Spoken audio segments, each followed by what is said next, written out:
যারা প্রশ্ন করছে ওরা সীমান্তের অন্যদিকে পালিয়ে যে তাদের বন্ধুবান্ধবরা এদিকে প্রশ্ন করছে।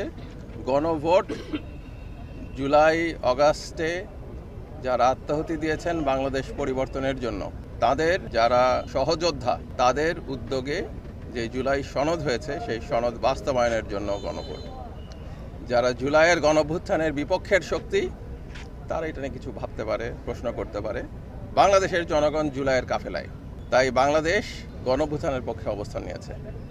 এই গণভ্যুত্থানে হ্যাঁ ভোট দিয়ে সেই অবস্থান পরিষ্কার করবে। গণভ্যুত্থানের সরকার জুলাই সনদ প্রণয়ন করেছে সংগ্রামী ছাত্র জনতার সহযোগিতায়।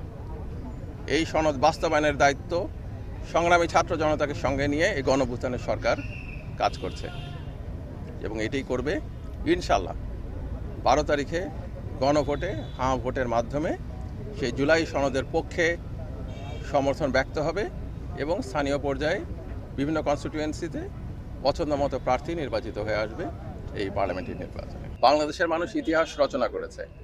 আপনার নির্বাচনের আর তো 2টা দিন আনুষ্ঠানিকতা আছে, এরপরের থেকে ইনশাল্লাহ দেখবেন সারা দেশ এক কাতারে দাঁড়ায় গেছে এই সনদের পক্ষে, গণভ্যুত্থানের যেই পরিবর্তন এটার পক্ষে এবং বাংলাদেশের জনগণের। আমাদের এখানকার সিভিল এবং পুলিশ প্রশাসন তার পুরা ব্যবস্থা নিয়েছেন এবং যারা ফ্যাসিবাদের পক্ষে যারা ছিল তারা তো পালিয়ে গেছে অনেকেই, আর অন্যরাও পলাতক অবস্থায় আছে। ইনশাল্লাহ দেশের অন্যান্য এলাকার মতন কিশোরগঞ্জেও ইলেকশন ভালো হবে।